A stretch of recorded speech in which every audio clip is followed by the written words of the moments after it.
Hey everybody, it's Lori. I am back with a few more journals that I put together that I'm going to split into a few different videos. This one here I'm going to do by itself because this one actually I made for a gift for a relative of mine, and it's made with the Prima coffee break papers. And when I first saw this paper, I knew that I had to make her a little journal, because when she was up visiting a few weeks ago, she was asking me about the journals and the albums and everything I make. And she's a huge coffee fiend, and she reads a lot, and this paper is perfect for somebody that's kind of a bookworm and that is really, and spends a lot of time in coffee shops, and it's just right up her alley. So let me do a quick flip through here for you. On the cover here I set a little eyelet and I hung a couple little charms, pair of glasses, and a little camera.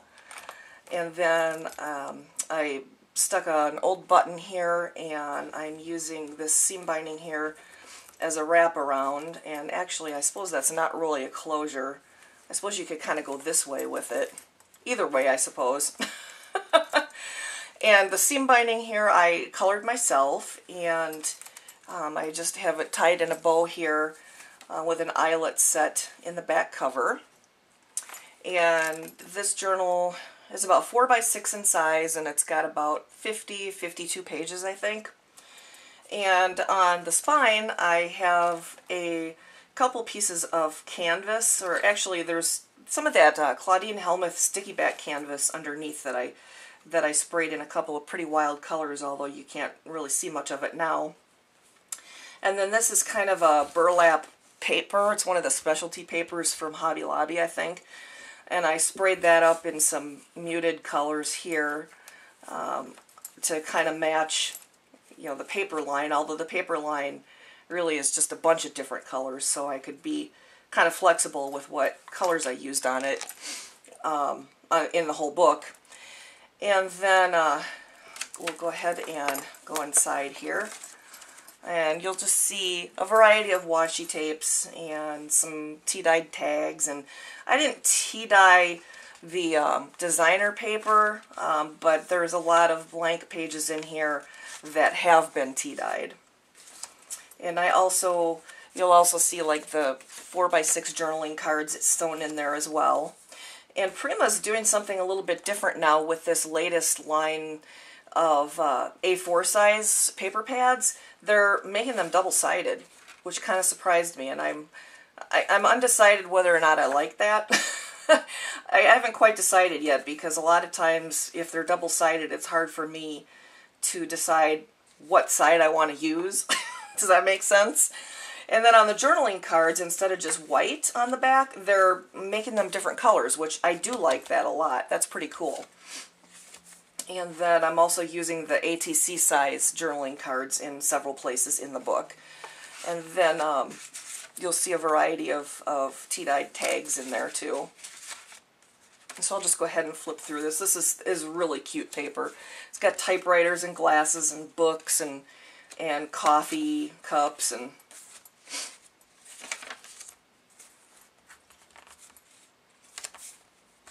It's not normally something I would buy to make something for myself, but I always kind of try and think of other people when I'm making these projects and what they might like. I see like the back of this card's kind of a baby blue color.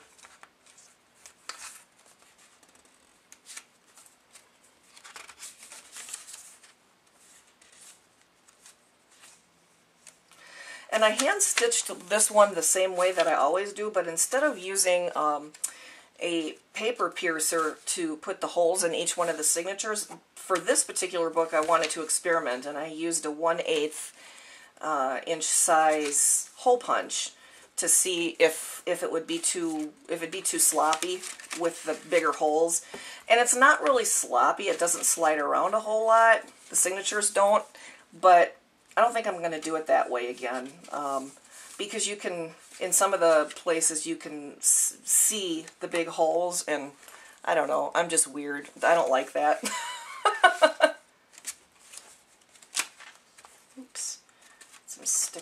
going on here.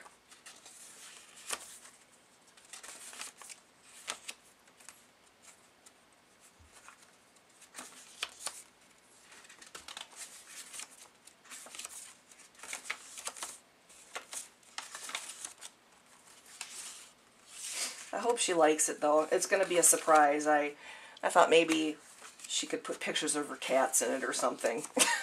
She and I are both cat nuts.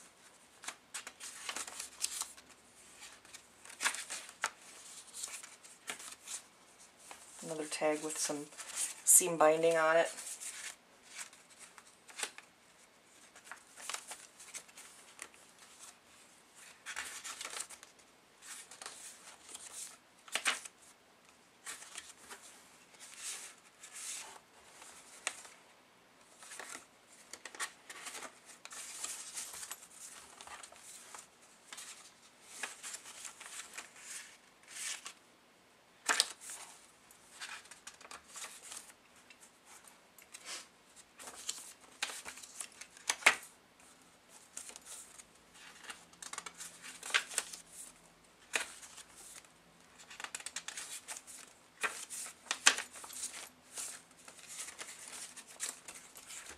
Tag.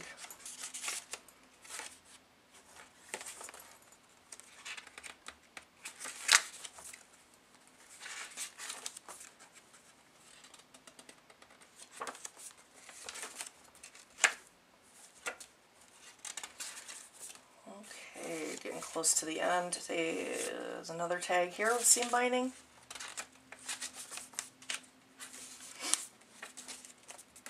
Okay. And that is it for this one, and I will be right back with another video.